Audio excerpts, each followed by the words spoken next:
Hello student, welcome to my YouTube channel. आज हम करेंगे carbon and its compound chapter का लास्ट टॉपिक है हमारा सोप एंड डिटर्जेंट। तो आज के लेक्चर में हम पढ़ेंगे soap, detergent, soft water, hard water and micelle formation. तो चलो स्टार्ट करते हैं आज की वीडियो। पहला टॉपिक हमारा आ रहा है सोप। आज का टॉपिक है हमारा पहला सोप। तो आज का टॉपिक है हमारा सोप एंड डिटर्जेंट डिटर्जेंट्स। तो सोप और डिटर्जेंट होता है क्या है? लास्ट लेक्चर है कार्बन चैप्टर क्लास 10th का। तो पहला टॉपिक हम स्टार्ट करते हैं। सोप क्या होती है और क्या इसका केमिकल फॉर्मूला है, क्या इसकी स्टेटमेंट है। स्टेटमेंट देखी जाए तो स्टेटमेंट बोलती है और सोप होती क्या है? सोप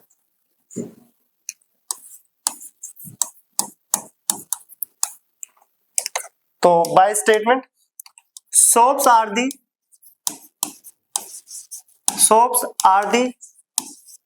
सोडियम और potassium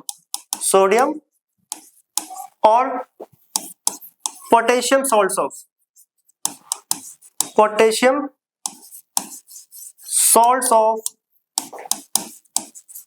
long chain of carboxylic acid, long chains of carboxylic acids।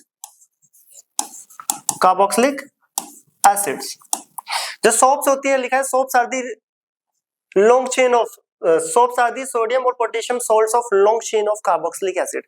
हमें पता है जो कार्बोक्सिलिक एसिड होता है, सपोज करो CH3COH, दो कार्बन का कार्बोक्सिलिक एसिड है। अगर मैं हाइड्रोजन को रिप्लेस करके सोडियम या पोटेशियम लगा दूं तो ये हो जाता है sodium salt of carboxylic acid. अगर Na की जगह पे पोटेशियम लगा दूं, potassium salts of carboxylic acid. जो साबुन जो होती है वो भी लॉन्ग चेन होती है कार्बोक्सिलिक एसिड की, वो भी किस फॉर्म का सोल्ट होता है? सोडियम और पोटेशियम। अब ये सोडियम और पोटेशियम का मतलब क्या है? यहाँ पे ये वर्ड याद रखना, sodium salts of long chain of carboxylic acid, sodium salt of long chain of carboxylic acid, important है। And this long chain of carboxylic acid,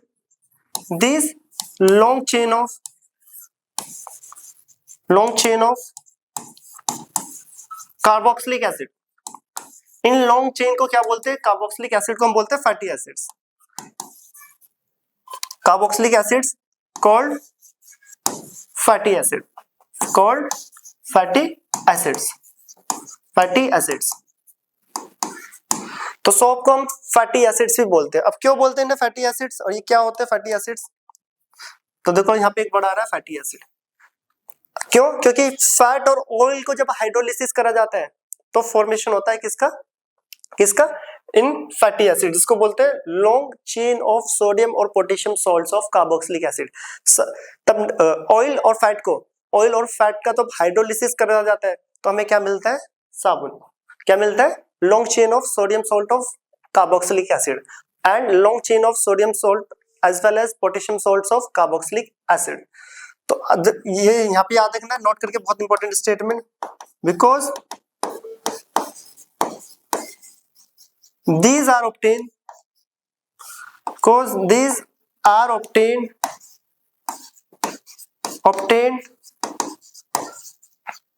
by the hydrolysis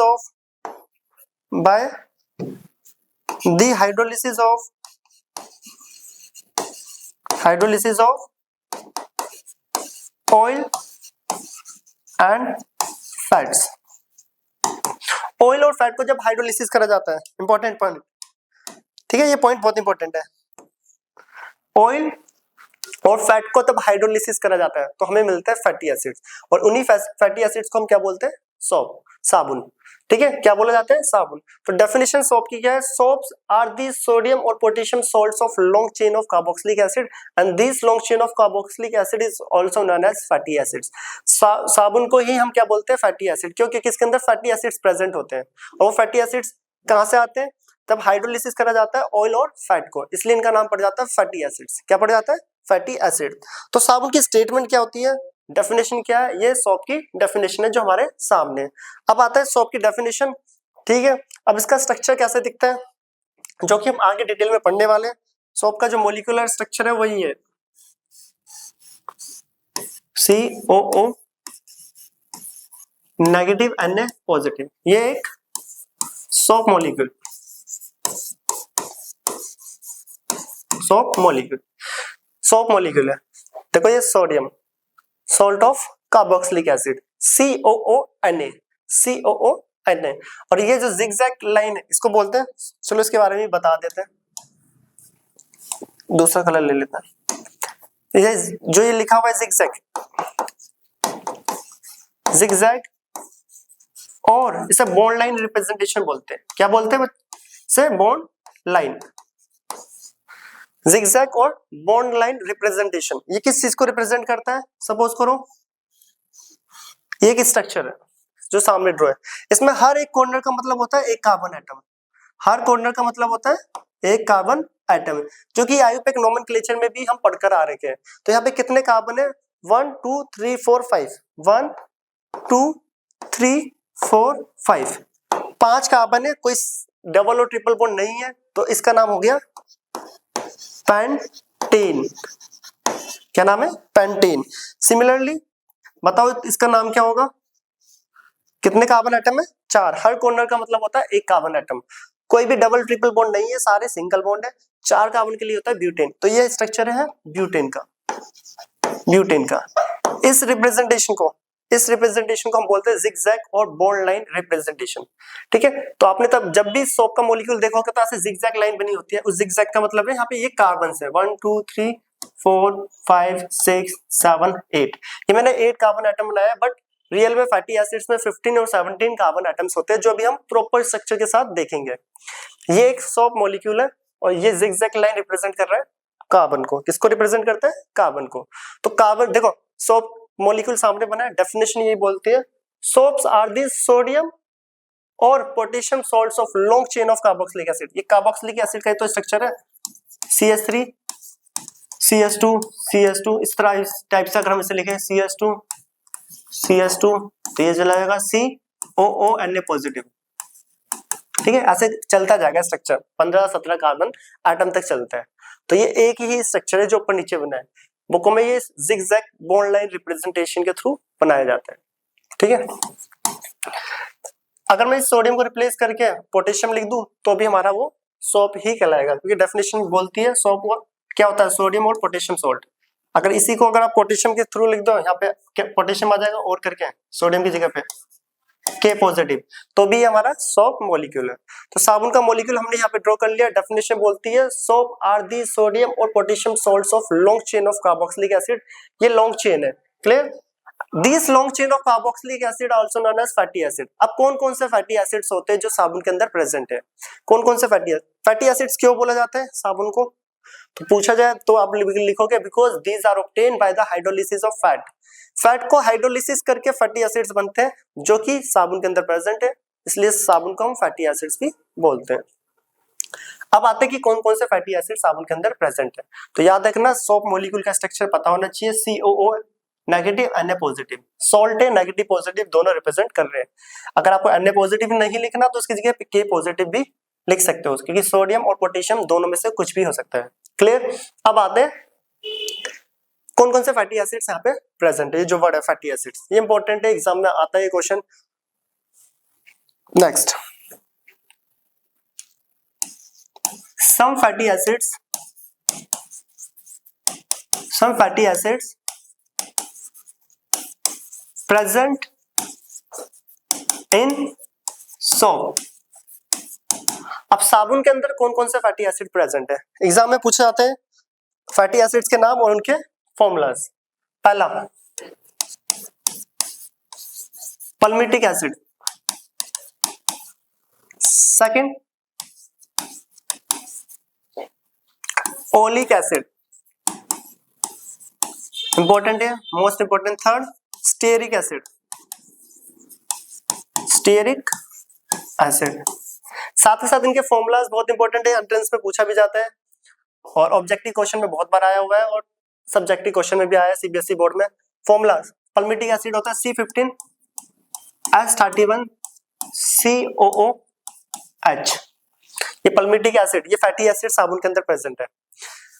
C17H33 COOH oleic acid, और stearic acid होता है C17H35 COOH।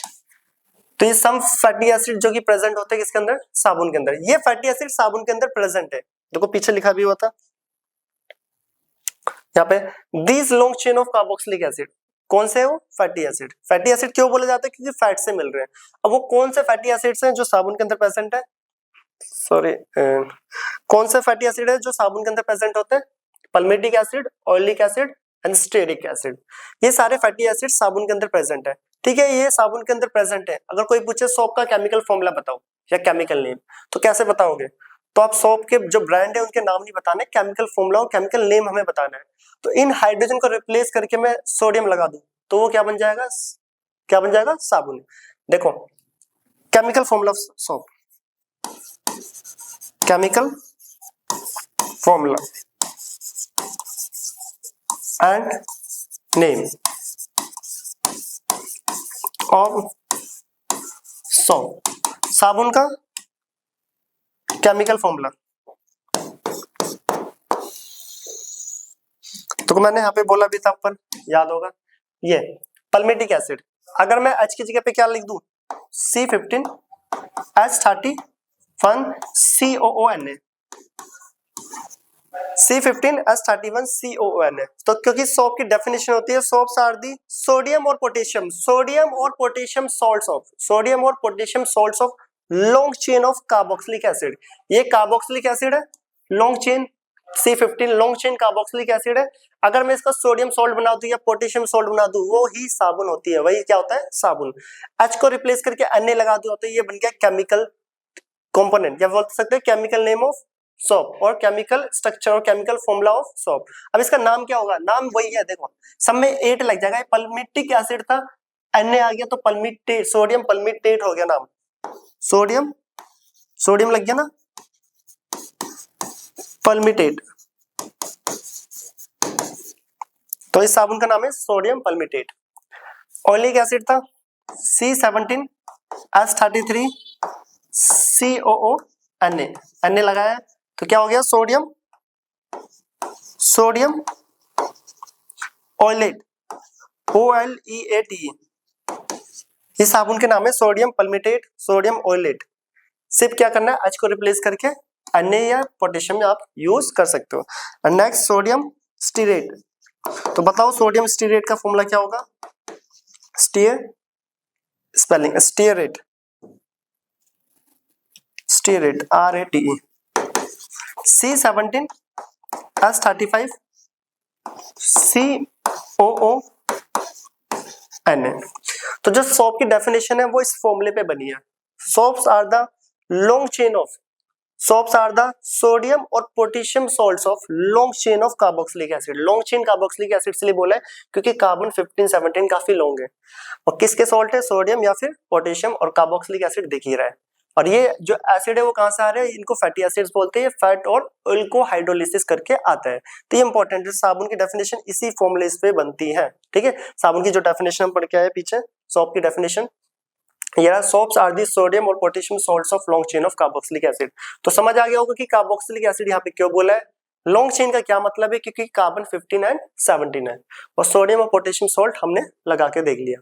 और वो fatty acids कहां से मिलते हैं, हमें फैट और ऑयल को हाइड्रोलिसिस करके, फैट और ऑयल को हाइड्रोलिसिस कर कर। ठीक है, तो नाम क्या हुआ, कोई भी पूछे बताओ साबुन का केमिकल नेम बताओ, तो आप इन तीनों में से कोई भी लिख सकते हो, सोडियम पल्मिटेट, सोडियम स्टीरेट, सोडियम ऑयलेट।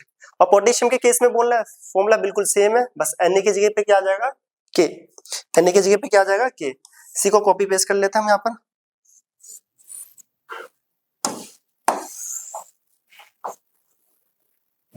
ठीक है। तो सोडियम की जगह पे क्या आ जाएगा यहाँ पर, पोटेशियम। तो करते हैं, देखो सब कुछ सेम रहेगा, सोडियम की जगह पे पोटेशियम लिख लो, लिखते हैं पोटेशियम।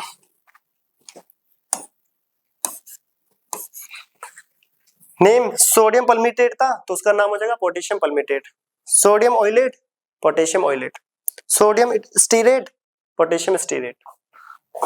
तो सेम नेम है तो इसका नाम आप खुद लिख लें, बस आपके नाम के आगे क्या आ जाएगा, पोटेशियम, क्या आ जाएगा, पोटेशियम। तो यहाँ पे इसको भी कॉपी कर लेते हैं, चलो दोबारा खुद से लिख लेते हैं, पोटेशियम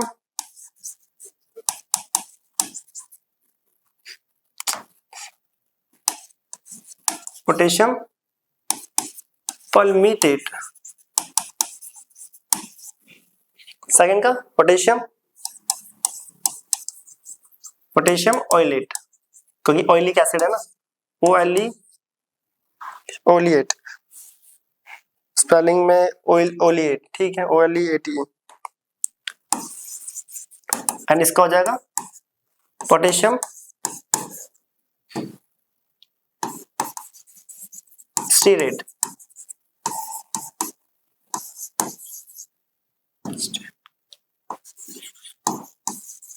स्टीरेट, ठीक है।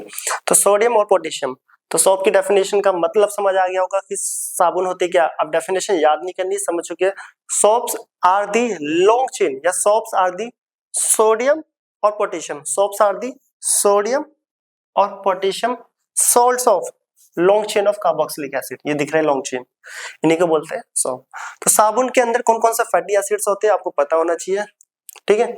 और साबुन के केमिकल नेम कौन कौन से, तो मैंने 6 केमिकल नेम लिख दिया और 6 केमिकल फॉर्मूला भी लिख दिया साबुन का। साबुन का कोई भी केमिकल फॉर्मूला पूछे तो इनमें से आप कोई भी लिख सकते हो नाम के साथ, ठीक है। तो ये होती है साबुन, साबुन का chemical name and chemical formula. तो साबुन तो अभी हमने देख लिया, और साबुन का मॉलिक्यूल जो कि अभी हमने देखा था कितना था, C15H31CO के या COO के, ये रहा C17 भी हो सकता है और C17H35 भी। और मॉलिक्यूल इसका दिखता कैसा है, हम इस फॉर्म में लिखते हैं जो दिख रहा था, ये जिगजैग।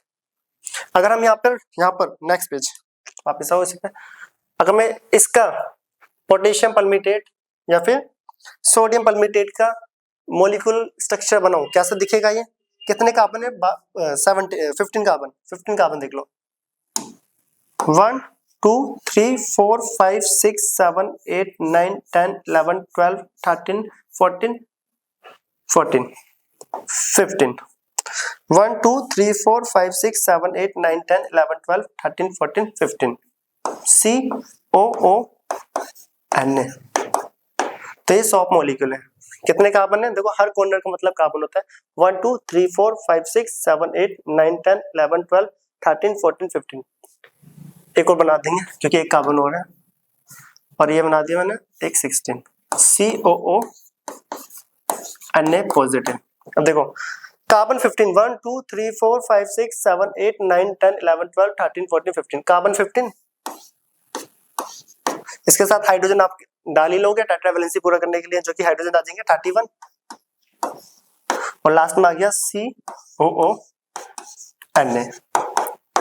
ठीक है, COONA।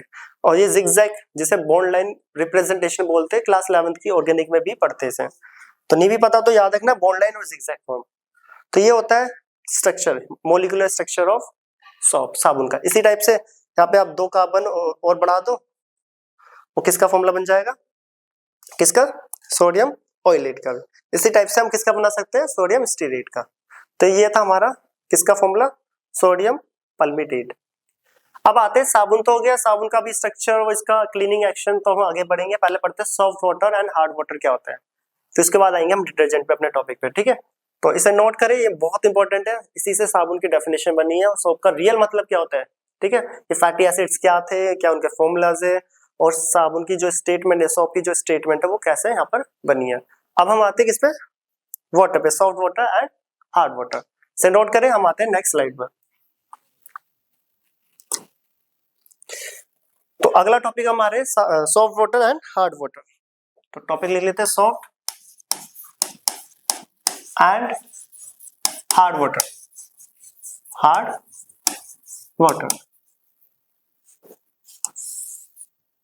इंपॉर्टेंट टॉपिक है। पहला सॉफ्ट वाटर क्या होता है, जो पानी साबुन के साथ झाग देता है, फोम प्रोड्यूस करता है, उसे हम सॉफ्ट वाटर बोलते हैं। जो वाटर साबुन के साथ, सोप के साथ फोम का प्रोडक्शन करता है, उसे हम सॉफ्ट वाटर बोलते हैं। सॉफ्ट फोम मींस झाग दे, जो पानी के साथ झाग दे वो सॉफ्ट वाटर होता है, और जो झाग नहीं देता वो हार्ड वाटर होता है। अब डेफिनेशन भी देखते हैं और कौन कौन से सॉफ्ट वाटर की कैटेगरी में आते हैं और कौन हार्ड वाटर, और ये सॉफ्ट और हार्ड वाटर का रियल मतलब क्या है वो भी देखेंगे आप। पहला टॉपिक सॉफ्ट वाटर।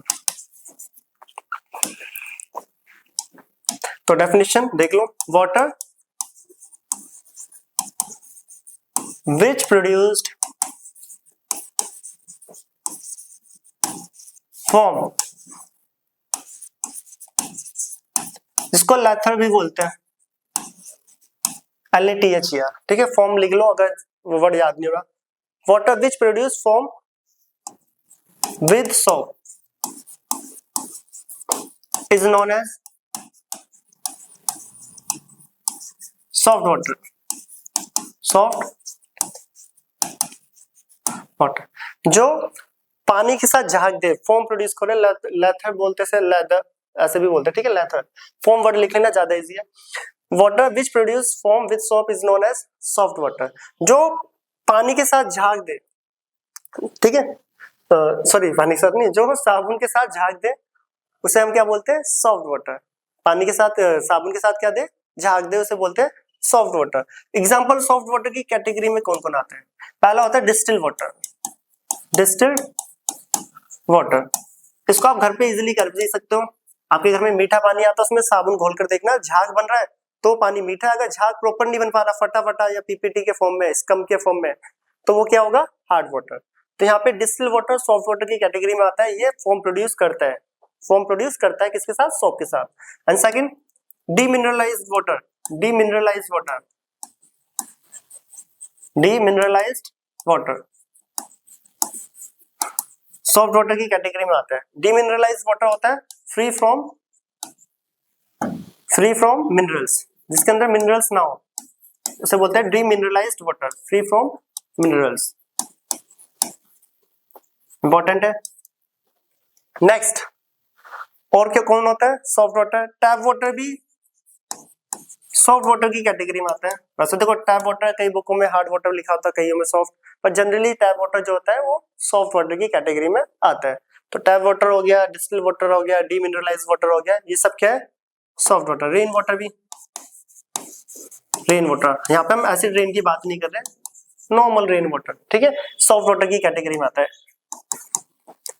जो पानी साबुन के साथ झाग दे दे, सोप के साथ फोम का प्रोडक्शन करे, उसे हम बोलते हैं सॉफ्ट वाटर, जिसे बोलते हैं मीठा पानी। दूसरा होता है खारा पानी, से बोला जाता है घरों में, जिसको बोलते हैं हार्ड वाटर। अब हार्ड वाटर कौन होगा, जो फोम प्रोड्यूस नहीं करता, जो झाग नहीं बनाता साबुन के साथ, उसे हम बोलते हैं hard water, hard water, hard water. तो डेफिनेशन क्या होगी, water which does not produced, तो लिखते statement, water which does not produced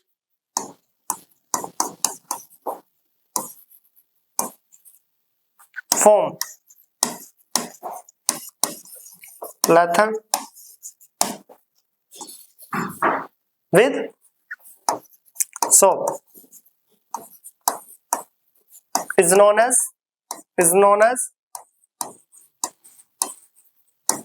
hard water, is known as hard water। जो साबुन के साथ झाग नहीं बनाता, फोम का प्रोडक्शन नहीं करते, उसको हम हार्ड वाटर बोलते हैं। क्या बोलते हैं, हार्ड वाटर। तो यहाँ पे ये वर्ड याद रखना, फोम, ठीक है, और यहाँ पे क्या है, which does not produce foam. तो ये सॉफ्ट वाटर और हार्ड वाटर में डिफरेंस है। अब कौन कौन से वाटर जो हार्ड वाटर की कैटेगरी में आते हैं वो देख लो। एग्जाम्पल हो गया sea water, river water, lake water, etc। Sea water खारा पानी, सबको पता है, सी वाटर हो गया, लेक वाटर हो गया, ये सब हार्ड वाटर की कैटेगरी में आते हैं। इनमें से कुछ एग्जांपल्स आपको थोड़े से ऊपर नीचे दी जाएंगे, क्योंकि अलग अलग बुकों में अलग अलग लिखा होता है। अब कई भी नदियों का पानी थोड़ा मीठा भी होता है, कईयों का खारा भी होता है, ठीक है, कोई सॉफ्ट भी होता है, कईयों का हार्ड भी, पर जनरली खारा पानी ही होता है। सी वाटर लिख लेना एग्जांपल, जो कि ऑलवेज ही हार्ड वाटर की कैटेगरी में आता है। डिस्टिल और डीमिनरलाइज ऑलवेज सॉफ्ट वाटर होता है। सी वाटर और लेक वाटर हार्ड वाटर में आएगा हमेशा, और डिस्टिल और डीमिनरलाइज सॉफ्ट। रेन वाटर कभी कभी सॉफ्ट होता है, कभी हार्ड। अगर एसिड रेन होता है वो हार्ड, लगभग हार्ड वाटर की कैटेगरी में कंसीडर करा जाता है। तो ये सॉफ्ट वाटर और हार्ड वाटर की डिफरेंस और मतलब क्या होता है, और ये क्यों पढ़ रहे हैं, क्योंकि सॉफ्ट के साथ ये फोम का प्रोडक्शन कर रहे हैं और ये नहीं कर रहे हैं, इसलिए इस टॉपिक को यहाँ पे पढ़ाया जाता है। अब यहाँ पे आता है हार्डनेस ऑफ वाटर। अब वाटर हार्ड क्यों होता है, हार्डनेस ऑफ वाटर किस रीजन से कहलाता है और हार्डनेस किसके वजह से होता है, ऐसे क्या कौन से कंपोनेंट है जो वाटर को हार्ड बनाते हैं। तो hardness of water is due to presence of, आपने पढ़ा भी होगा नहीं भी पढ़ा तो हम बता रहे हैं, hardness of water is due to presence of calcium and magnesium ion. Water के अंदर, जिस वाटर के अंदर कैल्शियम और मैग्नीशियम आयंस प्रेजेंट होते हैं वो हार्ड वाटर कहलाता है। कौन से ions? Calcium and magnesium ions. किस फॉर्म में होते हैं? बाइकार्बोनेट के फॉर्म में, सल्फेट्स के फॉर्म में, क्लोराइड्स के फॉर्म में and so on. In form में वो एग्जिस्ट करते हैं तो वो वाटर हमारा हार्ड कहलाएगा। और हार्ड वाटर भी दो कैटेगरी का होता है, soft water, sorry temporary hard water and permanent hard water. तो अभी हम पढ़ते हैं कॉजेज ऑफ हार्डनेस। बाकी टेम्परेरी और परमानेंट हार्ड वाटर यहाँ क्लास 10th में हमें नहीं पढ़ना, वो 11th के हाइड्रोजन चैप्टर में पढ़ा जाते हैं। तो हम अभी पढ़ते हैं कॉजेज ऑफ हार्डनेस। तो इसे नोट करें। अब हम आते हैं कि हार्ड वाटर हार्ड क्यों होता है, ठीक है। तो नेक्स्ट स्लाइड आ गई हमारी, causes of hardness.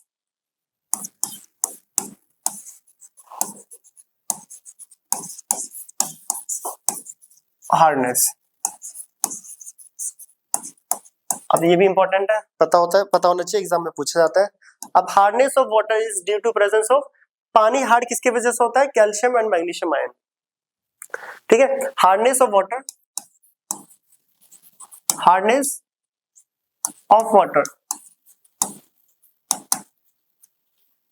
is due to presence of, is due to presence of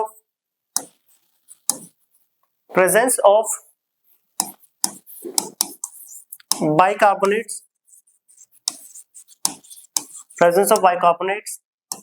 sulfates and chlorides of calcium and magnesium, calcium and magnesium अब यहाँ पे हार्डनेस ऑफ वाटर किस वजह से होता है? तो यहाँ पर देख लो, ये इंपॉर्टेंट पॉइंट है। Hardness of water is due to the presence of, किसके प्रेजेंस के? Bicarbonates, sulphates and chlorides. और ये तीनों किस के फॉर्म में एग्जिस्ट करेंगे? कैल्शियम और मैग्नीशियम के फॉर्म में। किसके में? कैल्शियम और मैग्नीशियम। क्लास 10th के अकॉर्डिंग आप इतना भी लिख सकते हो, hardness of water is due to presence of calcium and magnesium ions. इतना भी चल जाएगा एग्जाम में, बट आपको पता होना चाहिए कि वो कैल्शियम और मैग्नीशियम आयंस भी किस फॉर्म में एग्जिस्ट करते हैं? Bicarbonates, sulphates and chlorides. तो अगर जिस भी पानी के अंदर कैल्शियम और मैग्नीशियम आयंस होंगे इनके फॉर्म में, चाहे वो बाइकार्बोनेट के फॉर्म में हो, सल्फेट्स के फॉर्म में हो, क्लोराइड के फॉर्म में हो, तो वो सब क्या कहलाता है? Hard water. वो क्या कहलाएंगे? Hard water. और जिस वाटर के अंदर ये प्रेजेंट नहीं होते उन्हें हम बोलते हैं सॉफ्ट वाटर। और सॉफ्ट वाटर वो होते हैं जो साबुन के साथ झाग का प्रोडक्शन करते हैं। हार्ड वाटर में ये आयंस होने की वजह से, बाइकार्बोनेट कैल्शियम के फॉर्म में, सल्फेट्स एंड क्लोराइड्स ये सब कैल्शियम और मैग्नीशियम के फॉर्म में होने की वजह से साबुन के साथ झाग का प्रोडक्शन नहीं करते। क्यों नहीं करते? अभी हम रिएक्शन करके भी इसको देखेंगे। तो हार्डनेस ऑफ वाटर किसकी वजह से होता है? Calcium and magnesium ion. तो कोई पूछे वो कैल्शियम और मैग्नीशियम आयन किन फॉर्म में एग्जिस्ट करते हैं, कोई तो फॉर्म होगी, तो आप बताओगे bicarbonates, sulphates and chlorides. Bicarbonate, sulphates and chloride most important, इसे अंडरलाइन कर लेना। मैं नोट्स को हाईलाइट करके चल रहा हूँ जो इंपॉर्टेंट पॉइंट्स है, बाकी तो प्रॉपर स्टेटमेंट करना। अगर प्रॉपर वे में पढ़ना है तो एक एक स्टेटमेंट, एक एक कॉन्सेप्ट, एक एक रीजन क्वेश्चन पता होना चाहिए रिएक्शन के साथ। अब आता है हार्ड वाटर भी दो कैटेगरी के होते हैं, एक temporary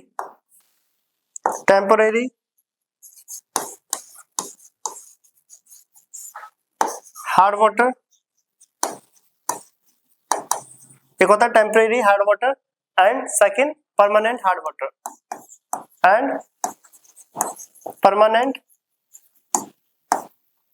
hard water. Hard water भी दो कैटेगरी का होता है, temporary hard water and permanent hard water. Temporary और परमानेंट हार्ड वाटर क्या होते हैं और इनको कैसे सॉफ्ट बनाए जाते हैं क्लास 11th हाइड्रोजन चैप्टर में पढ़ेंगे। अभी के लिए इतना ही है। ये वाला टॉपिक आपके सिलेबस में कॉजेज ऑफ हार्डनेस किसकी वजह से होता है? Calcium and magnesium ion. और वो किस फॉर्म में एग्जिस्ट करते हैं? Bicarbonate, sulphates and chlorides. दो टाइप के हार्ड वाटर होते हैं, temporary and permanent hard water. अब आता है हमारा नेक्स्ट टॉपिक जो कि है, हमने सॉफ्ट पढ़ लिया, soft water and hard water क्या होते हैं। अब आता है कि एडवांटेजेस, सॉरी उसके बाद आएगा, अब हम पढ़ेंगे डिटर्जेंट्स, फिर पढ़ेंगे कि डिटर्जेंट्स के क्या एडवांटेजेस है और क्या डिसएडवांटेजेस है और डिटर्जेंट का मॉलिक्यूल कैसा दिखता है। तो इसे नोट करें। अब हम आते हैं अपने नेक्स्ट टॉपिक जो कि टॉपिक है डिटर्जेंट्स।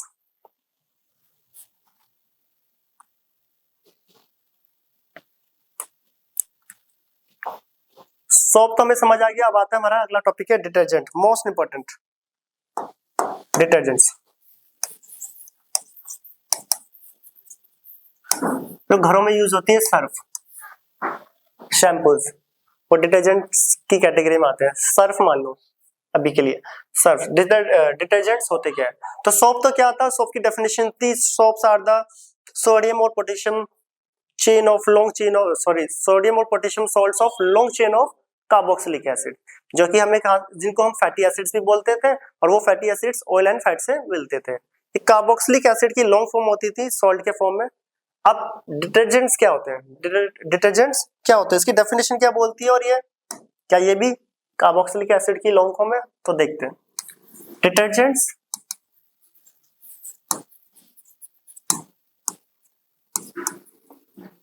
आर अमोनियम और सल्फोनेट्स और सल्फेट्स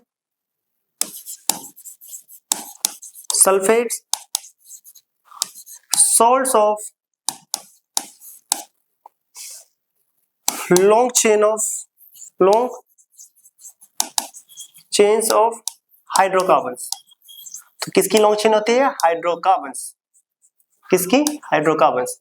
कार्बन हाइड्रोजन बॉन्ड, यहाँ पे कोई भी कार्बोक्सिलिक एसिड नहीं होता, ठीक है। Long chain of hydrocarbons containing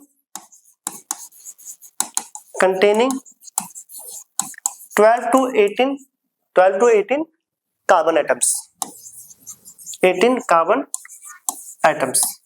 तो पहले तो आपको दोनों की स्टेटमेंट पता होनी चाहिए, साबुन और सर्फ की। सोप क्या था? कार्बोक्सिलिक एसिड सॉल्ट था लॉन्ग चेन, और ये क्या है? अमोनियम, इंपॉर्टेंट, सल्फोनेट्स सेकंड, या फिर sulphates, salts of long chain of hydrocarbons. यहाँ पे याद रखना हाइड्रोकार्बन्स से, ना कि कार्बोक्सिलिक एसिड। क्या है यहाँ पर? हाइड्रोकार्बन्स। और containing 12 to 18 carbon atoms, containing 12 to 18 carbon atoms. अगर इसके मॉलिक्यूल की स्ट्रक्चर की बात करें तो कैसे दिखेगा? तो इस टाइप से दिखता है, 1 2 3 4 5 6 7 8 9 10, 1 2 3 4 5 6 7 8 9 10 11 12 SO3 Na, SO3 Na। तो ये एक detergent molecule, detergent molecule,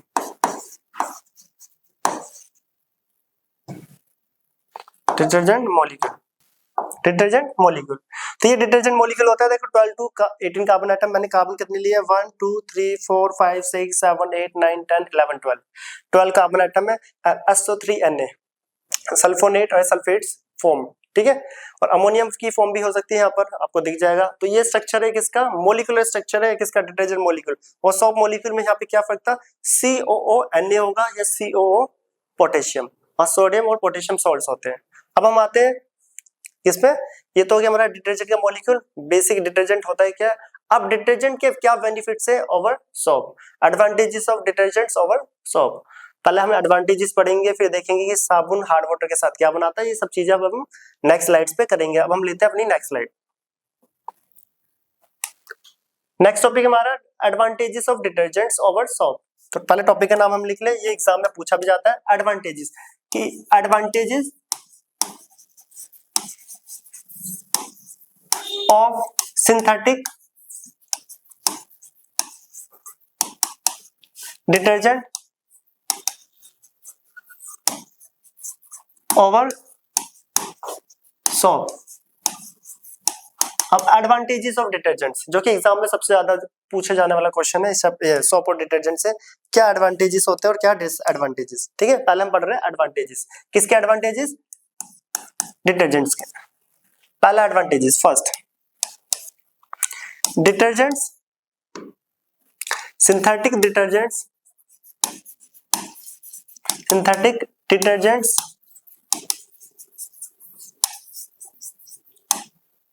used in used in hard water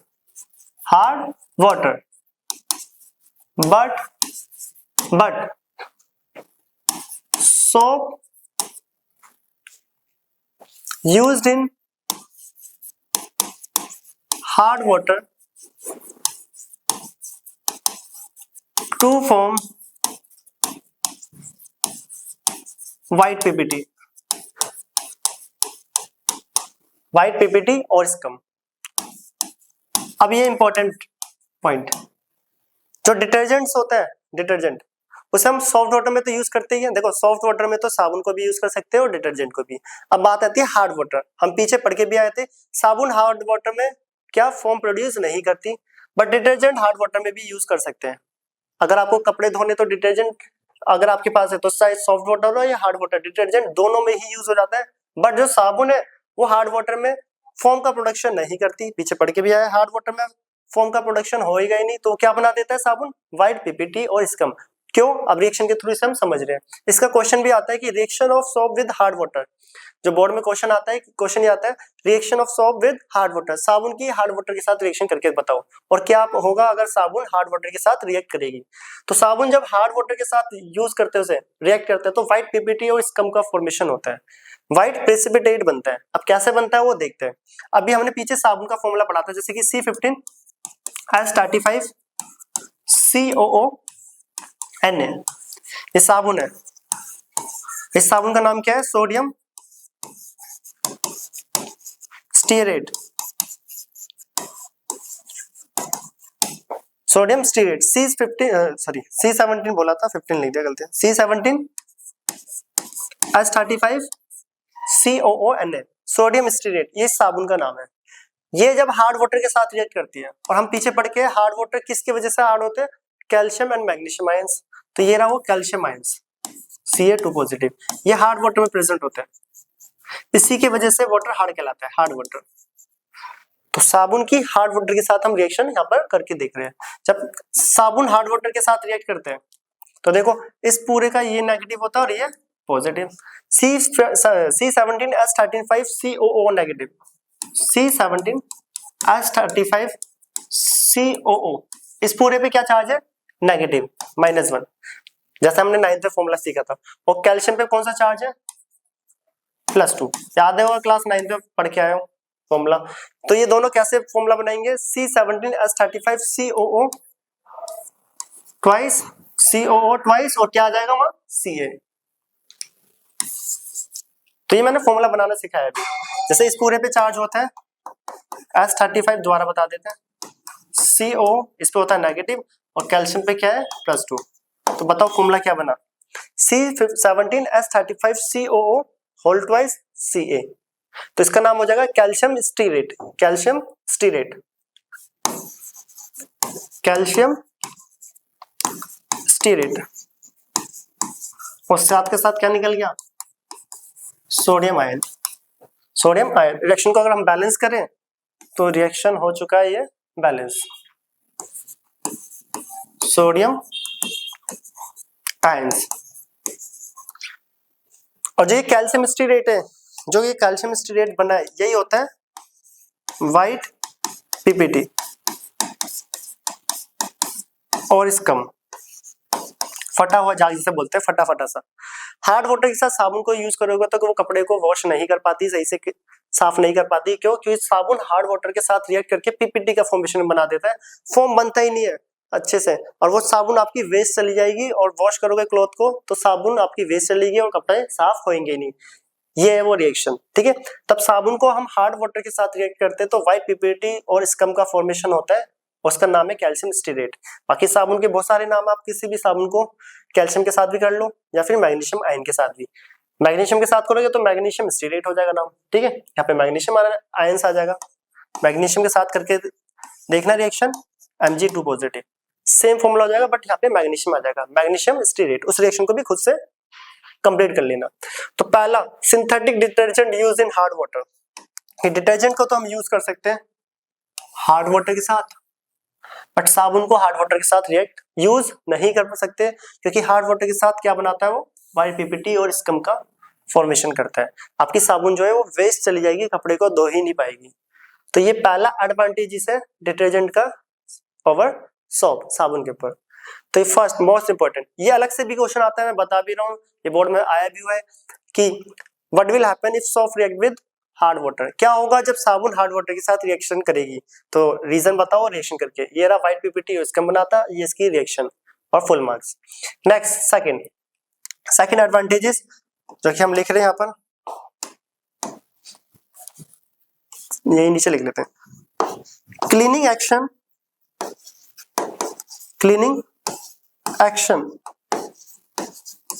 of synthetic detergent are much higher than soap। जो क्लीनिंग एक्शन होता है डिटर्जेंट का वो सोप की कंपेयर में ज्यादा होता है, ऑलवेज ज्यादा होता है, ठीक है, याद रखना, ये भी इसके एडवांटेजेस है। थर्ड पॉइंट नीचे लिख लेते हैं यहाँ पे, सिंथेटिक डिटर्जेंट्स बोल लो या synthetic detergents used in acidic medium, detergents को हम एसिडिक मीडियम में भी यूज कर सकते हैं, used in acidic medium, but soap can not be.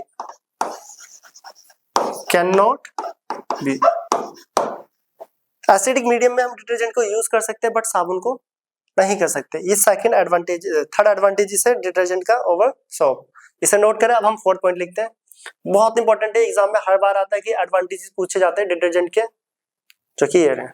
अभी एक और पॉइंट लिख लेते हैं, fourth, detergents are more soluble, एक मिनट, क्या हो गया, are more soluble in water than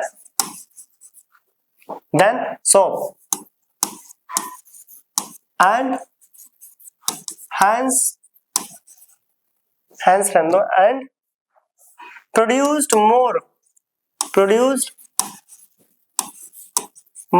foam with water than soap। Detergent ज्यादा सोल्यूबल होता है वाटर के अंदर, जिसकी वजह से वो ज्यादा झाग बनाता है, किसके कंपेयर में, साबुन के कंपेयर में। तो ये लिखा है, जो detergents are more soluble in water, ज्यादा सोल्यूबल होता है वाटर में, देन सोप, लिखा भैया more soluble in water than soap, जिसकी वजह से वो ज्यादा फोम प्रोड्यूस करता है कंपेयर टू सोप, ठीक है। तो ये एडवांटेजेस है डिटर्जेंट के, जिसमें से पहला एडवांटेजेस बहुत इंपॉर्टेंट है, डिटर्जेंट्स को हम हार्ड वाटर और सॉफ्ट वाटर दोनों के साथ यूज कर सकते हैं, और जो साबुन होती है वो हार्ड वाटर के साथ यूज नहीं कर सकते, क्योंकि हमने देखा जो साबुन होती है वो हार्ड वाटर के साथ पीपीटी और स्कम का फॉर्मेशन करती है, पीपीटी और स्कम, जिसे बोलते हैं आप साबुन तो यूज कर रहे हो बट वो ओवरऑल वेस्ट जा रही है आपकी, वो कपड़े को वॉश कर ही नहीं पा रही, क्लीन कर ही नहीं पा रही। तो ये था डिटर्जेंट्स के एडवांटेजेस, किसके कंपेयर में, सोप। अब इसके डिसएडवांटेजेस क्या है वो तो अभी हम पढ़ेंगे, उससे पहले हम cleaning action of soap and detergents पढ़ते हैं, फिर देखेंगे डिटर्जेंट के डिसएडवांटेजेस क्या है।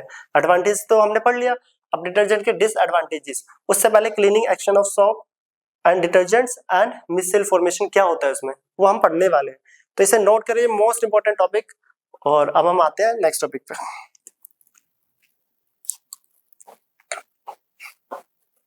तो यहीं पे लिख लेता टॉपिक का नाम, cleaning action of soap and detergents. Important topic है जिसके अंदर मिसेल फॉर्मेशन आएगा। Cleaning action of soap and detergents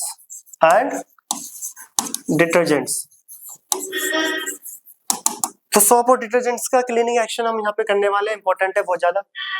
अब यहाँ पर देखो मिसेल फॉर्मेशन क्या होता है वो भी हम यहाँ पर समझने वाले हैं। साबुन और डिटर्जेंट्स किसी भी कपड़े को कैसे साफ करती है, क्या उसका प्रोसेस है, क्या मैकेनिज्म है, यहाँ पर हम देखने वाले।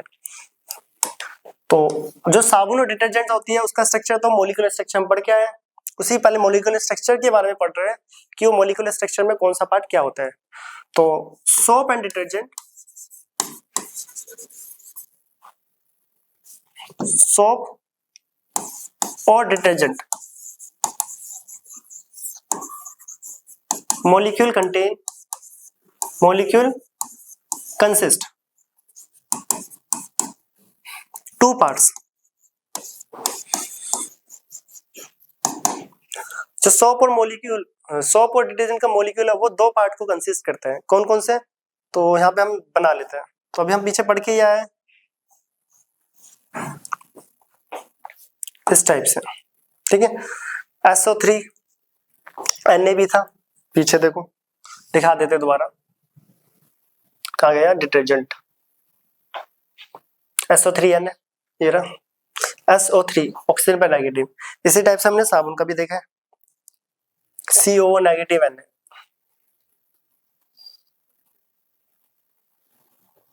ये रहा CO नेगेटिव Na, ठीक है। ये स्ट्रक्चर हम पीछे पढ़ के आ रखे हैं, अभी इन स्ट्रक्चर के बारे में अभी हम पढ़ रहे हैं, फिर देखेंगे कि ये क्लीनिंग एक्शन इनका मैकेनिज्म कैसा होता है।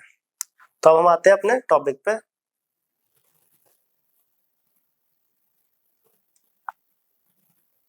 नेक्स्ट कहाँ गए, ये रहा, ठीक है। अब ये एक होता है, इसको बोलते हैं हम नेगेटिव CO। देखो साबुन के केस में OONA होता है, C तो ये रहा COONA, और डिटर्जेंट के केस में SO3 नेगेटिव Na। ये वही ऑक्सीजन है, मैं जनरली हम स्ट्रक्चर के बारे में पढ़ रहे हैं। ONA ये दिख रहा है ना, ठीक है, क्लियर। हाँ, इसको बोलते हैं हेड पोर्शन। क्या बोलते हैं इसे, हेड। इसको बोलते हैं पोलर पार्ट। पोलर का मतलब याद होगा, इसी चैप्टर में हमने स्टार्टिंग में ही पढ़ा है, पोलर और नॉन पोलर में डिफरेंस क्या होता है। पोलर जो होते हैं जिनमें चार्ज सेपरेशन होता है, क्या होता है, चार्ज सेपरेशन। जहां पे भी चार्ज ऐसे दिखता है उसे हम पोलर पार्ट बोलते हैं, जिसको केमिकल बॉन्डिंग वाले लेक्चर क्लास 11th में भी मैंने बहुत डिटेल में पढ़ाया हुआ, वहां पे भी जाके देख सकते हो पोलर नॉन पोलर क्या है। और इस चैप्टर में भी स्टार्टिंग में मैंने पोलर नॉन पोलर का इंट्रो दिया ही था। तो पोलर जो वो होता है जिसमें चार्ज सेपरेशन होता है, जहाँ पे नेगेटिव पॉजिटिव कुछ भी दिखे वो पोलर पार्ट होता है, इसको हम हेड बोलते हैं। सोप और डिटर्जेंट मॉलिक्यूल का इस पोर्शन को हम हेड और पोलर पार्ट बोलते हैं, जिसको हाइड्रोफिलिक पार्ट भी बोला जाता है। Hydrophilic, most important, hydrophilic part. अब हाइड्रोफिलिक का मतलब क्या होता है, हाइड्रो का मतलब होता है वाटर और फिलिक मतलब होता है लविंग। हाइड्रो का मतलब होता है वाटर एंड फिलिक का मतलब होता है लविंग। जो वाटर को लव करे, वाटर को अट्रैक्ट करे, वाटर की तरफ जाए, उसको बोलते हैं hydrophilic. Hydro means water, philic means loving, attracting. तो इस पार्ट को वाटर अट्रैक्टिंग प्रॉपर्टीज शो करता है। ये जो पार्ट होता है ये करता है वाटर अट्रैक्टिंग प्रॉपर्टीज।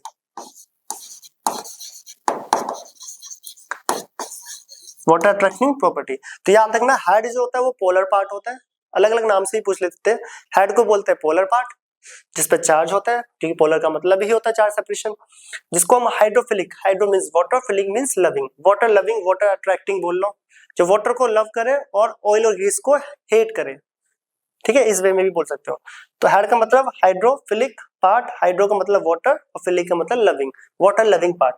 ये जो पूंछ से इसकी जो होती है टेल, जिसको हम बोलते हैं टेल पार्ट, टेल, इसको नॉन पोलर भी बोलते हैं, जिसपे कोई भी चार्ज सेपरेशन ना हो, कोई भी चार्ज ना हो, नॉन पोलर। और साथ के साथ इसको हम हाइड्रोफोबिक पार्ट। हाइड्रो का मतलब वाटर, फोबिक मतलब हेट, उससे दूर जाना, रिपेल करना। तो ये वाटर रिपेलिंग प्रॉपर्टी शो करता है, वाटर रिपेलिंग प्रॉपर्टी शो करता है। क्या करता है, वाटर रिपेलिंग प्रॉपर्टी। तो ये पता होना चाहिए, मोस्ट इंपोर्टेंट। पहले हेड होता है वो हाइड्रोफिलिक, हाइड्रो का मतलब वाटर, फिलिक का मतलब लविंग। इसको पोलर पार्ट बोलते हैं। Polar means charge separation. जो बोला जा रहा है उसको लिख भी सकते हो चाहो तो, और नीचे लिखा भी हुआ है सब कुछ, वाटर अट्रैक्टिंग प्रॉपर्टी। दूसरी तरफ देखा जाए hydrophobic, hydro means water, phobia phobic heating, तो वाटर से रिपेल करे जिसको नॉन पोलर, कोई चार्ज सेपरेशन नहीं, इसको टेल बोलते हैं। क्या बोलते हैं? टेल बोलते हैं। इतना आपको बेसिक पता होना चाहिए, क्योंकि अगर आपको ये नहीं पता तो आगे आप क्लीनिंग एक्शन समझ पाओगे नहीं। तो ये तो था सोप एंड डिटर्जेंट मॉलिक्यूल, दो पार्ट को कंसिस्ट करता है, हाइड्रोफिलिक एंड हाइड्रोफोबिक। अब इसका क्लीनिंग एक्शन कैसा होता है?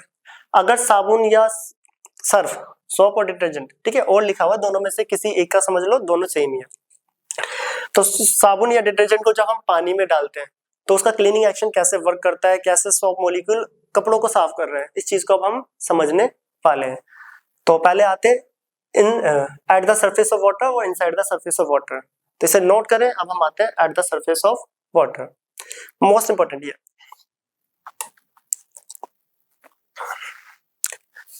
Eight the surface of water, at the surface of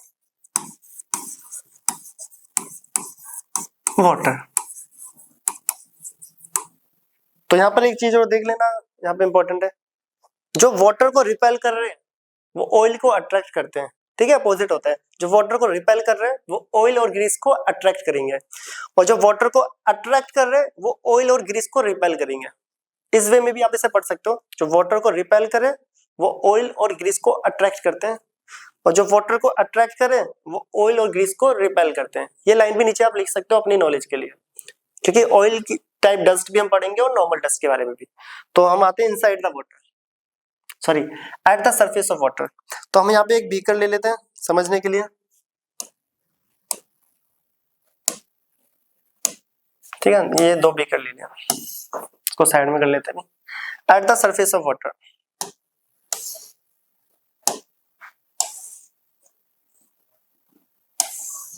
अब सरफेस ऑफ वाटर पे सोप मॉलिक्यूल कैसा बिहेव करता है, सोप बोलो या डिटर्जेंट, ठीक है, दोनों एक ही है।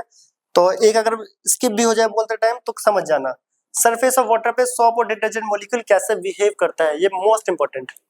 सरफेस ऑफ वाटर पे जो सोप मॉलिक्यूल होता है वो इस टाइप से,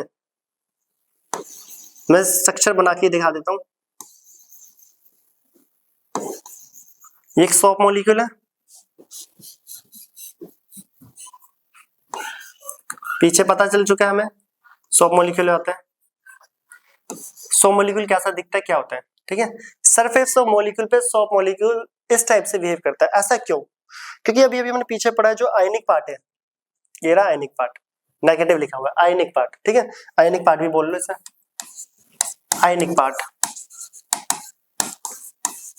अलग अलग नाम से बोल सकते हो, ionic part, polar part, head, hydrophilic part, non polar part, tail, hydrophobic, non ionic part, यहाँ पे लिख देते हैं और करके non ionic part, non ionic part.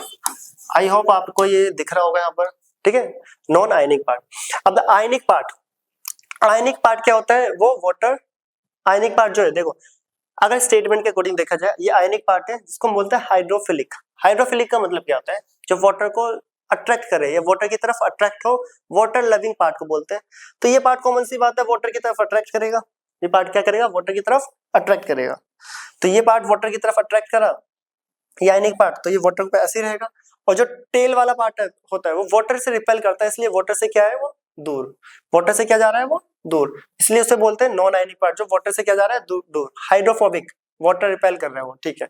और ये क्या था, हाइड्रोफिलिक। अगर मैं यहाँ पे मेंशन भी कर दूं, ये हमारा हाइड्रोफिलिक पार्ट है, हाइड्रोफिलिक पार्ट। और हाइड्रोफिलिक पार्ट कौन होता है, जो वाटर से अट्रैक्ट कर रहे हैं और कर भी रहा है अट्रैक्ट। और ये हमारा हाइड्रोफोबिक पार्ट, हाइड्रोफोबिक पार्ट, ये क्या कर रहा है, वाटर से रिपेल कर रहा है, बिल्कुल ठीक है, स्टेटमेंट के अकॉर्डिंग भी कर रहा है। और ये वाटर है। तो surface, eight the surface of water soap और डिटर्जेंट मॉलिक्यूल कैसे बिहेव करते हैं, ये जो सामने स्ट्रक्चर है सेम, तो इसको अभी हम स्टेटमेंट में लिखेंगे, ठीक है। बाय स्टेटमेंट तो देख लिया हमने, हाइड्रोफिलिक जो वाटर अट्रैक्ट कर रहे हैं, हाइड्रोफोबिक जो वाटर से रिपेल कर रहे हैं। बट ऐसा होता क्यों है, ये भी देख समझ सकते हैं। शायद मैंने आपको पहले लेक्चर में पोलर नॉन पोलर पार्ट बताया था, क्या होता है पोलर नॉन पोलर, नहीं भी पता तो दोबारा देख लो। पोलर पार्ट होता है जिनमें चार्ज सेपरेशन होता है, पोलर कंपाउंड। जिनको नहीं पता वो डिटेल में क्लास 11th का केमिकल बॉन्डिंग वाला टॉपिक जाके पढ़ सकते हैं। उसमें लिखा हुआ है पोलर नॉन पोलर, एक लेक्चर है पूरा। और non polar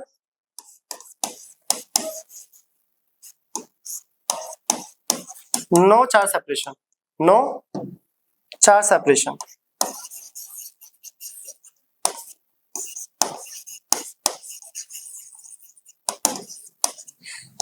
no charge separation, ठीक है, नो चार्ज सेपरेशन। जिसमें चार्ज सेपरेशन होता है पोलर, और जिसमें चार्ज सेपरेशन नहीं होता, कोई भी चार्जेस नहीं होते, वो नॉन पोलर।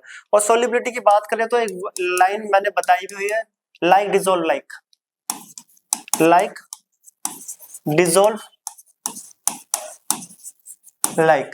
इसका मतलब होता है पोलर पोलर में सॉल्युबल होते हैं जनरली, लाइक डिसॉल्व लाइक का मतलब होते हैं जो पोलर कंपाउंड्स होते हैं वो पोलर में सॉल्युबल है। इसी चैप्टर के पहले ही क्लास में बताया है, जिसमें हमने आयनिक और कोवलेंट कंपाउंड की प्रॉपर्टीज पढ़ी है, उसमें भी मैंने बताया हुआ है। आई थिंक शायद मैंने करा दिया, उसमें देख लेना। Like dissolve like, polar polar में सॉल्युबल होते हैं, non polar non polar. Hydrophilic polar part है, जो कि हमने पीछे लिख दिया है। हाइड्रोफिलिक एक पोलर पार्ट है, जो कि यहाँ पे मैंने बता भी दिया है, इसका मतलब चार्ज सेपरेशन। अब वाटर क्या पोलर है? हाँ, वाटर एक पोलर कंपाउंड होता है, मॉलिक्यूल, ठीक है। वाटर एक पोलर है। वाटर का जो स्ट्रक्चर होता है H2O, ये पढ़ते हो, यहाँ पे दो लोन पेयर होते हैं, ऑक्सीजन पे नेगेटिव होता है, पार्शियल नेगेटिव, और हाइड्रोजन पे पॉजिटिव। ये पार्शियल नेगेटिव और पार्शियल पॉजिटिव क्लास 11 से ही पढ़ते हैं। यहाँ पे जस्ट मैं बता रहा हूँ, ये वाटर का स्ट्रक्चर है, इसके दो लोन पेयर है, ठीक है, वो दिखा सकते हो, अभी मर्जी है, हटाते से। तो ऑक्सीजन पे पार्शियल नेगेटिव एंड हाइड्रोजन पे पार्शियल पॉजिटिव। अब देखो, इस पे चार्ज सेपरेशन है, चार्ज आ रहा है, इसलिए वाटर क्या है? पोलर। और हाइड्रोफिलिक पार्ट पे तो वैसे ही चार्ज होता है नेगेटिव, तो ये भी क्या है? नेगेटिव और पॉजिटिव दोनों, ठीक है, तो वो भी क्या है? पोलर। इसीलिए ये हाइड्रोफिलिक पार्ट वाटर में क्या है? सॉल्युबल। इसलिए हाइड्रोफिलिक पार्ट वाटर की तरफ अट्रैक्ट करता है, ये होता है main reason. Hydrophilic part water की तरफ अट्रैक्ट करता है, वाटर लविंग, जो कि हम पीछे स्टेटमेंट में तो बोल दिया hydrophilic, hydro means water, philic means attracting. कोई पूछे ऐसा क्यों? क्योंकि हाइड्रोफिलिक एक पोलर बिहेवियर शो कर रहा है, चार्ज सेपरेशन, पोलर कंपाउंड है। और वाटर भी पोलर है, स्टेटमेंट बोलती है like dissolve like, polar polar में सॉल्युबल होंगे, इसीलिए साबुन और जो डिटर्जेंट होते हैं वो वाटर सॉल्युबल हो जाते हैं। उसके जो ये हेड वाला पोर्शन है, ठीक है, ये वाटर सॉल्युबल। अब यहाँ पे हमने देखा कि eight the surface of water the hydrophilic, continue चल रही है स्टेटमेंट, फुल स्टॉप हटा देते हैं। The hydrophilic part in water and hydrophobic part out of the water, यहाँ फिगर में हमें दिख रहा है जो हाइड्रोफिलिक पार्ट है वो वाटर सॉल्युबल है, ये रहा, और hydrophobic part out of the water. तो सरफेस ऑफ वाटर पे सॉप मॉलिक्यूल कैसा बिहेव करता है ये हमने देख लिया है, ठीक है, कैसा बिहेव करता है। जो हाइड्रोफिलिक पार्ट होता है जो कि पोलर होता है, जिसको चार्ज सेपरेशन बोलते हैं। सेपरेशन में यहाँ पे स्पेलिंग ठीक कर लेना, ये ई नहीं ए है, ठीक है, ठीक कर देते देखो, चार्ज सेपरेशन,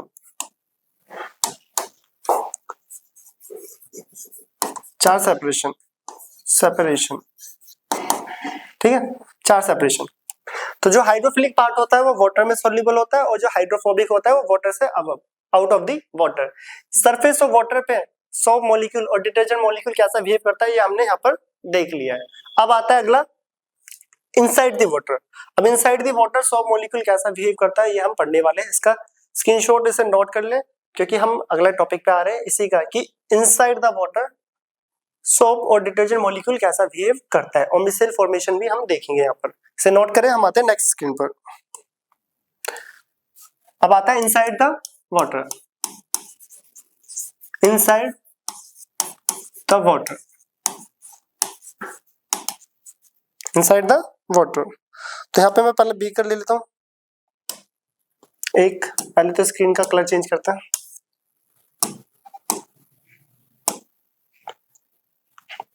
ठीक है, डिसिप्लिन टूल्स बीकर। तो यहाँ पे लिखते दोबारा, ये एक बीकर है हमारे पास, inside the water molecule, inside the water, ठीक है। अब पानी के अंदर सोप मॉलिक्यूल कैसा बिहेव करता है ये हम यहाँ पर देखने वाले हैं, तो इसका साइज थोड़ा बड़ा कर लेते हैं। ये इंपॉर्टेंट टॉपिक है बहुत ज्यादा, मिसेल का फॉर्मेशन कैसा होता है यहाँ पे देखेंगे। अब इनसाइड द वाटर जो सोप और डिटर्जेंट मॉलिक्यूल वो कैसा बिहेव करता है यहाँ पर देखते हैं। तो inside the soap molecule water है, जो सोप मॉलिक्यूल होता है ये क्या है, सोप और डिटर्जेंट मॉलिक्यूल। और सोप और डिटर्जेंट मॉलिक्यूल का स्ट्रक्चर हम पीछे पढ़ के आ चुके हैं। ONA पूरा लिख देते हैं येलो, एक साबुन है, साबुन ले लेते हैं ONA, ONA, ONA, ONA, ठीक है। Positive ONA, negative positive, negative और ये पॉजिटिव ONA, ठीक है। और इसके जो सेंटर में ये है हमारे पास ऑयल और ग्रीस, ठीक है। जो ये मैंने येलो कलर में लिखा है ये है ऑयल या फिर बोल सकते हैं ग्रीस, ऑयली डस्ट, ठीक है, ऑयली डस्ट। अब होता है क्या है, साबुन सपोज करो ये पानी था, पानी है और इसके ऊपर पहले मैंने ऑयल डाला, तो वाटर और ऑयल के बीच में एक लेयर का फॉर्मेशन होता है डेंसिटी की वजह से, यस और नो। जैसे ही हम इसके अंदर सॉफ्ट सॉल्यूशन डालेंगे तो जो ऑयल है वो वाटर सोल्यूबल हो जाता है। ऐसा क्यों? जो सोप का मॉलिक्यूल है, सोप का जो ये मॉलिक्यूल है ये ऑयल को अंदर की तरफ ले जाता है जो दिख रहा है सेंटर में, और जो बाहर की तरफ किसके साथ अटैच है, ये बाहर की तरफ वाटर मॉलिक्यूल के साथ अट्रैक्शन बना लेता है, ये वाटर इन दोनों के बीच में, ठीक है। वाटर बाहर की तरफ क्या है, H2O वाटर, ये पूरा वाटर। तो ग्रीस और ऑयल सेंटर की तरफ क्यों जा रहा है, क्योंकि हमें पता है जो ये टेल वाला पोर्शन है, ये कौन सा पोर्शन होता है, ये हाइड्रोफोबिक पार्ट होता है, और जो हाइड्रोफोबिक पार्ट है वो ऑयल को अट्रैक्ट करेगा, यस और नो। जो हाइड्रोफोबिक पार्ट है वो ऑयल और ग्रीस को अट्रैक्ट करता है, और जो हाइड्रोफिलिक पार्ट है वो दिख भी रहा है, मैंने H2O करके लिखा है, वो वाटर को अट्रैक्ट करता है। क्या करता है? वाटर को अट्रैक्ट। और इस टाइप से एक स्पेरिकल आयनिक मिसेल का फॉर्मेशन करता है, ये है formation of micelle, spherical ionic micelle, MICELLES, micelles. यहाँ पे इसको बोलते हैं, इस ओरिएंटेशन को बोलते हैं, इस जो स्ट्रक्चर है इसको बोलते हैं मिसेल फॉर्मेशन। एक मिसेल बनता है स्पेरिकल 3D। अब यहाँ पे हो क्या रहा है इसको स्टेटमेंट के थ्रू समझते हैं, फिर दोबारा आते हैं इस पॉइंट पर। Inside the water the soap और डिटर्जेंट, यहाँ पे अभी मैंने सोप लिया और detergent molecules have unique orientation,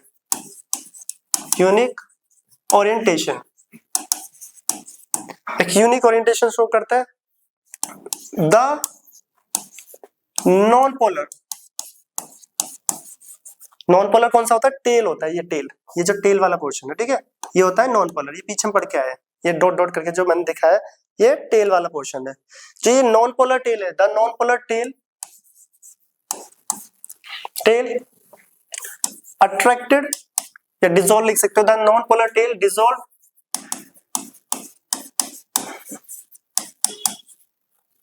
in Greece.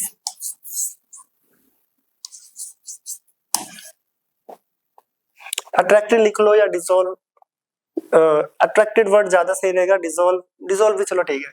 जो ग्रीस है वो नॉन पोलर टेल के साथ डिसॉल्व हो रही है, and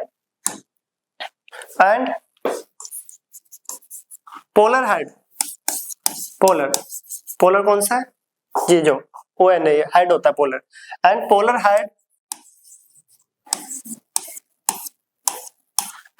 head dissolve in water, जो कि पोलर हेड है वो डिसॉल्व करता है वाटर के साथ, ये जो कि दिख रहा है। अब देखो यहाँ पर देखो, यहाँ पर जो ये पोलर हेड जो कि हाइड्रोफिलिक किसके साथ अट्रैक्ट होता है? वाटर के साथ, और हाइड्रोफोबिक ऑयल और ग्रीस के साथ। तो ग्रीस वाला पोर्शन है वो सेंटर में चला जाएगा, और जो उसका हेड है वो वाटर के साथ डिसॉल्व कर जाएगा, ठीक है, किसके साथ? वाटर के साथ डिसॉल्व कर जाएगा, और यहाँ पे ये बनता है हमारा एक micelle, and this is known as, या this form spherical ionic micelle, spherical ionic micelles. ये मिसाइल्स बनता है क्यों है? अगर आपके कपड़ों में कोई भी ऑयली और ग्रीसी डस्ट है, ठीक है, जो टेल वाला पोर्शन है उस डस्ट को अट्रैक्ट करेगा क्योंकि वो हाइड्रोफोबिक है। हाइड्रोफोबिक पार्ट वो होता है जो ऑयल और ग्रीस को अट्रैक्ट करे, और जो हेड वाला पोर्शन है जो कि हाइड्रोफिलिक पार्ट होता है जो वाटर को अट्रैक्ट करता है, और इस टाइप से एक 3D स्ट्रक्चर का फॉर्मेशन बनाता है, और इस स्ट्रक्चर को बोलते हैं आयनिक स्पेरिकल आयनिक मिसाइल, जिसको शॉर्ट में बोला जाता है मिसाइल फॉर्मेशन। तो साबुन या डिटर्जेंट मॉलिक्यूल जब भी कोई क्लीनिंग एक्शन करता है तो वहां पे एक मिसाइल का फॉर्मेशन होता है इनसाइड द वाटर। और eight the surface of water कैसा बिहेव करता है ये हमने यहाँ पर देख लिया। सरफेस ऑफ वाटर वो इस टाइप से बिहेव करता है। ये मोस्ट इंपॉर्टेंट है, ये सरफेस पे कैसा बिहेव करता है सोप और डिटर्जेंट मॉलिक्यूल, और इनसाइड द वाटर किस टाइप से बिहेव करता है। इनसाइड द वाटर वो एक मिसाइल का फॉर्मेशन करता है। ये मोस्ट इंपॉर्टेंट, ठीक है, ये बहुत ज्यादा इंपॉर्टेंट है कि ऑयल और ग्रीस सेंटर में क्यों होता है और जो वाटर है वो सराउंडिंग में क्यों है, क्योंकि जो टेल है वो ऑयल और ग्रीस को क्या करेगा, अट्रैक्ट, और जो हेड होता है जो कि हाइड्रोफिलिक है वो वाटर अट्रैक्टिंग प्रॉपर्टी शो करता है। तो ये था हमारे पास मिसाइल फॉर्मेशन। क्या था? Missile formation. तो यहाँ पे एक नोट आ रहा है बहुत इंपॉर्टेंट, एक बहुत इंपॉर्टेंट नोट, द सोप और detergent molecules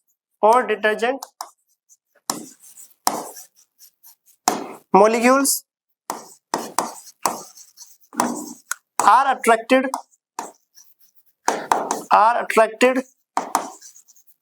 both oil and water।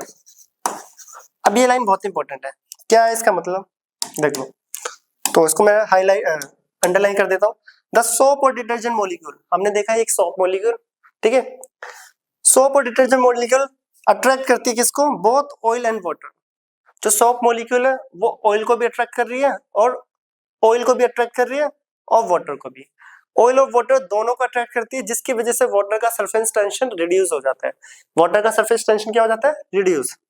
This reduced, important, अब ये वाटर और ऑयल दोनों को खींच रही है, जिसकी वजह से वाटर का सरफेस पे लगने वाली फोर्स, ठीक है, सरफेस टेंशन क्या हो जाता है? रिड्यूस हो जाता है। This reduced the surface tension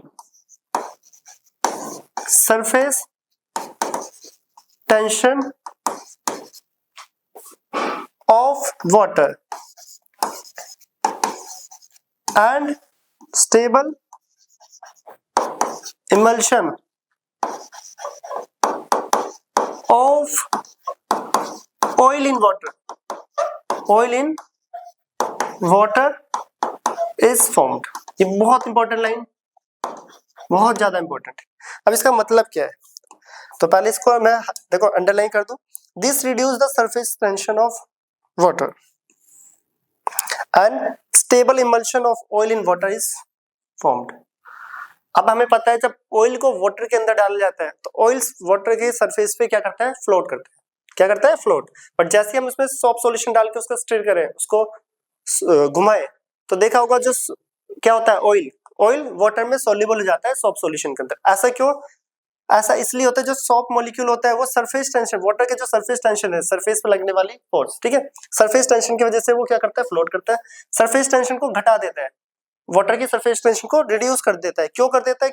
क्योंकि जो सोप मॉलिक्यूल है वो ऑयल और वाटर दोनों को खींच रहे हैं, दोनों को क्या कर रहा है? खींच रहा है, जिसकी वजह से सरफेस टेंशन रिड्यूस हो जाता है, और जो ऑयल है वो इजिली सोल्यूबल हो जाता है वाटर के अंदर। कब? जब उसमें सोप सॉल्यूशन ऐड करते हैं। क्या करते हैं? सोप या डिटर्जेंट मॉलिक्यूल ऐड करते हैं, ठीक है। तो ये बहुत ज्यादा इंपॉर्टेंट पॉइंट, बहुत ही ज्यादा इंपॉर्टेंट। तो यहाँ पर दोबारा याद रखना, जैसे ही सोप मॉलिक्यूल वाटर और ग्रीस, दोनों, ग्रीस को बोलो या ऑयल, वाटर और ऑयल को अट्रैक्ट करता है तो वाटर का सरफेस टेंशन रिड्यूस हो जाता है। रिड्यूस होने के बाद क्या लिखा हुआ है यहाँ पर? देखो लिखा भी हुआ है, and stable emulsion of oil in water is formed. एक स्टेबल इमल्शन मींस जो ये सेपरेशन था अब ये सेपरेशन नहीं रहेगा, ऑयल और वाटर दोनों मिलकर एक सोल्यूबल प्रोडक्ट बनाने लग जाते हैं नीचे, ठीक है, दोनों एक दूसरे में डिसॉल्व होने लग जाते हैं। इसलिए ऑयल टाइप डस्ट के लिए हम सोप और डिटर्जेंट्स का यूज करते हैं। अगर उसे पानी में वॉश करोगे, किसी भी कपड़े में अगर ऑयल लगा है उसे वाटर में सिंपली वॉश करोगे तो ऑयली डस्ट निकल नहीं पाती जल्दी। उसमें जैसे ही हम सोप मॉलिक्यूल डालते हैं, सोप और डिटर्जेंट मॉलिक्यूल क्या करती है? ऑयल और ग्रीस को अट्रैक्ट करके निकल जाता है बाहर, ठीक है। और जो वो झाग है वो तब बनता है कपड़े धोते टाइम, उसका व्हाइट कलर होता है स्कैटरिंग ऑफ लाइट की वजह से। ये बेसिक्स है, पता होना चाहिए किसकी वजह से, स्कैटरिंग ऑफ लाइट। तो ये था हमारा मिसल फॉर्मेशन पूरा, इसे नोट करें। अब हम आते हैं डिटर्जेंट के डिसएडवांटेजेस। हमने डिटर्जेंट के एडवांटेजेस तो पढ़ लिए क्योंकि डिटर्जेंट सॉफ्ट और हार्ड वाटर दोनों में यूज हो रहा था। अब पढ़ते हैं जो डिटर्जेंट्स होती है सिंथेटिक डिटर्जेंट्स, उसके डिसएडवांटेजेस क्या है, इसे नोट करें। हम आते हैं नेक्स्ट स्लाइड पे, नेक्स्ट टॉपिक मोस्ट इंपोर्टेंट और लास्ट टॉपिक है इस चैप्टर का भी हो, तो इसे नोट करें। हम आते हैं नेक्स्ट। तो अगला टॉपिक है हमारा डिसएडवांटेजेस ऑफ एडवांटेजेस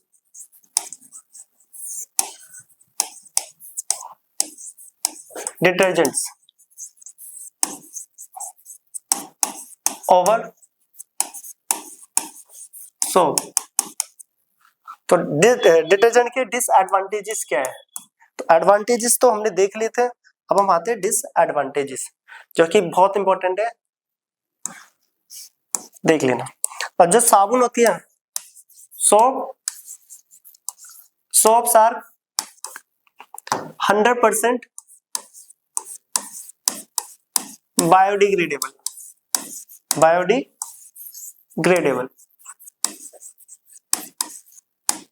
बहुत इंपॉर्टेंट। तो साबुन होती है वो 100% बायोडिग्रेडेबल है, मींस इजीली डिकम्पोज हो जाती है साबुन। ठीक है, साबुन क्या होती है, बायोडिग्रेडेबल, जो कि इजीली डिकम्पोज हो जा रही है। But synthetic detergents are non biodegradable. तो ये क्या होता है, non biodegradable and causes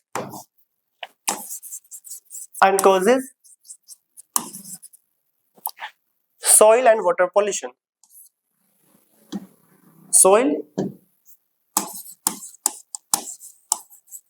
and water pollution। तो यहाँ पे याद रखने का एक बहुत इंपॉर्टेंट पॉइंट है कि सोप जो होती है वो बायोडिग्रेडेबल होती है और जो डिटर्जेंट है वो नॉन बायोडिग्रेडेबल। ठीक है, नॉन बायोडिग्रेडेबल, जिसकी वजह से वाटर एंड सॉइल पोल्यूशन होता है। इसका डिसएडवांटेजेस है कि डिटर्जेंट के क्या डिसएडवांटेजेस है, तो आज के बाद आप क्या बताओगे, जो डिटर्जेंट्स होती है वो नॉन बायोडिग्रेडेबल है और जो सोप होती है वो इजिली डिकम्पोज हो जाती है, जिसकी वजह से उसे बायोडिग्रेडेबल बोलते हैं। अब डिटर्जेंट नॉन बायोडिग्रेडेबल है जिसकी वजह से वाटर पोल्यूशन और सॉइल पोल्यूशन हो रहा है, ऐसा क्यों, ऐसा क्या है डिटर्जेंट के पास कि जिसकी वजह से वो क्या प्रॉपर्टी शो कर रहा है, नेचर कैसा उसका, नॉन बायोडिग्रेडेबल, डिकम्पोज हो ही नहीं पा रही। अगर हो ही नहीं पा रही तो फिर घरों में हम डिटर्जेंट यूज क्यों कर रहे हैं, हम क्या सोइल और वाटर पोल्यूशन कर रहे हैं यहाँ पर। तो इसको भी समझते हैं और देखते हैं कि घर में यूज होने वाली डिटर्जेंट कैसी होती है और केमिकली डिटर्जेंट कैसी होती है, देखते हैं। तो जो डिटर्जेंट होती है उसका स्ट्रक्चर अगर मैं देखूं तो ये होता है, हम पीछे देख के आए SO3Na, ये डिटर्जेंट का स्ट्रक्चर हमने पीछे भी देखा था। बट जो डिटर्जेंट्स होती है वो हाईली ब्रांच्ड होती है, ब्रांचिंग, ठीक है, बॉन्ड है इस टाइप से, इसको बोल सकते हैं हम साइड चेन या फिर हाईली ब्रांच्ड,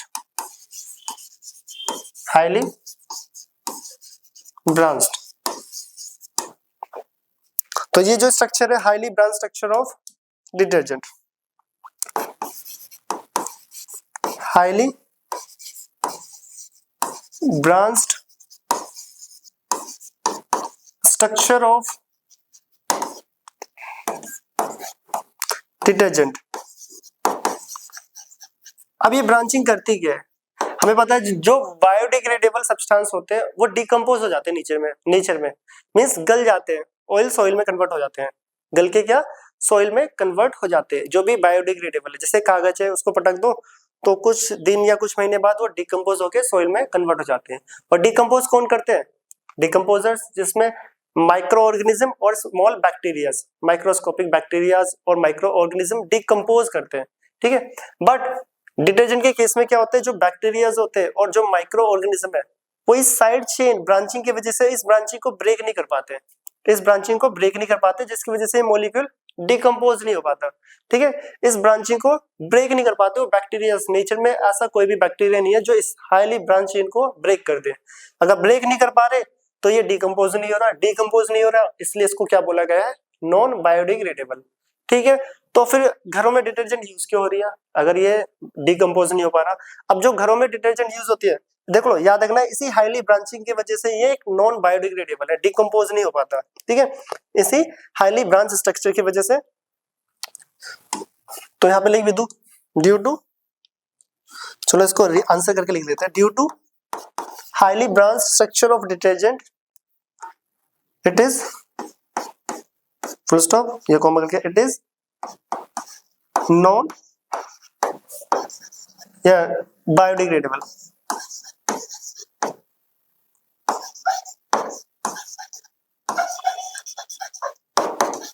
ठीक है, बायोडिग्रेडेबल। इसी हाईली ब्रांच स्ट्रक्चर की वजह से जो डिटर्जेंट है ये एक नॉन बायोडिग्रेडेबल सब्सटेंस की कैटेगरी में आ जाता है। अब कोई भी बैक्टीरिया जो माइक्रो ऑर्गेनिज्म है नहीं जो इस ब्रांचिंग और साइड चेन को ब्रेक कर पाए, तो घरों में डिटर्जेंट यूज क्यों होता है, ये सबसे इंपॉर्टेंट क्वेश्चन। और होता जा रहा है, कितने सालों से यूज हो रहा है पिछले, तो क्या सॉइल और वाटर पोल्यूशन हो रहा है। अब जो घरों में यूज होने वाला जो डिटर्जेंट है वो है तो यही, बट उसमें जो कंपनियां जो डिटर्जेंट बनाती है लैब में, उसमें इस जो ब्रांचिंग है उसको रिड्यूस कर दिया जाता है। क्या कर दिया जाता है, रिड्यूस, इस ब्रांचिंग को रिड्यूस कर दिया जाता है। फॉर एग्जांपल इसको पहले मैं कॉपी कर लेता हूँ यहाँ पे, और फिर देखेंगे इसको रिड्यूस करके कैसे रिड्यूस करते हैं। तो इसको मैं कॉपी कर लेता हूँ यहाँ पे, सेम स्ट्रक्चर, इसको छोटा कर लूँ पहले तो, एक मिनट बैक करते सर, इसको कॉपी कर रहे हैं हम।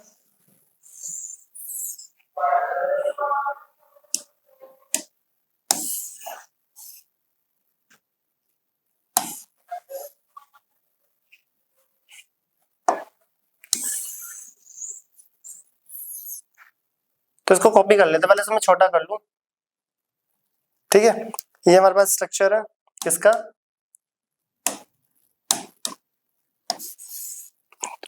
किसका, डिटर्जेंट का, छोटा कर लिया। अब इसको कॉपी करते हैं यहाँ पे, यहाँ पर राइट में,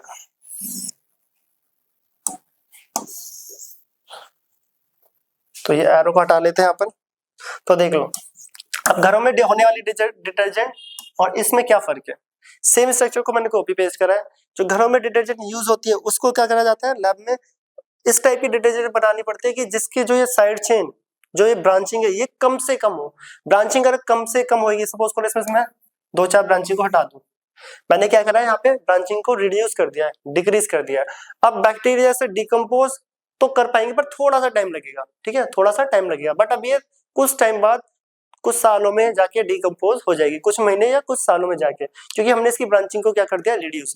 क्योंकि इसी ब्रांचिंग की वजह से जो बैक्टीरिया थे, जो माइक्रो ऑर्गेनिज्म है, वो इसको डिकम्पोज नहीं कर पा रहे थे, इसलिए जो डिटर्जेंट होती है नॉन बायोडिग्रेडेबल। बट जब घरों में यूज होने वाली जो डिटर्जेंट है वो ब्रांच तो होती है, बट उसमें ब्रांचिंग को रिड्यूस कर दिया जाता है जो आप घर पे यूज करते हो, ठीक है। तो याद रखना, कोई पूछे बताओ डिटर्जेंट नॉन बायोडिग्रेडेबल क्यों है, तो आप बताओगे due to highly branch structures, ठीक है।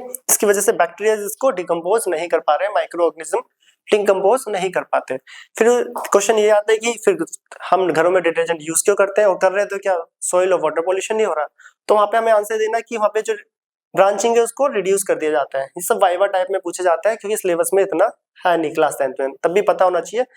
तो यहाँ पे ब्रांचिंग को रिड्यूस कर देते हैं, जिसकी वजह से वो कुछ महीनों कुछ सालों में क्या कर देगा, डिकम्पोज। अब बैक्टीरिया उसे इजिली डिकम्पोज कर देंगे। तो ये था हमारा इस चैप्टर का सबसे लास्ट टॉपिक, जो कि था disadvantages of detergent, disadvantages of detergent over soap. तो एडवांटेजेस हमने देख लिया था, ये डिटर्जेंट का डिसएडवांटेजेस है जो कि मोस्ट इंपॉर्टेंट, इसे नोट कर लेना। ये लास्ट टॉपिक था इस चैप्टर का। इसके बाद हम इस चैप्टर के कुछ क्वेश्चंस की वीडियोस लाएंगे, जिसमें ऑब्जेक्टिव क्वेश्चंस की अलग वीडियो होगी और सब्जेक्टिव क्वेश्चन की अलग होगी। तो इसे आप नोट करें। अब हम मिलते हैं नेक्स्ट चैप्टर के साथ, और पहले तो इसके क्वेश्चंस आएंगे फिर नेक्स्ट चैप्टर, तो इसे नोट करें। अब हम मिलते हैं नेक्स्ट क्लास में।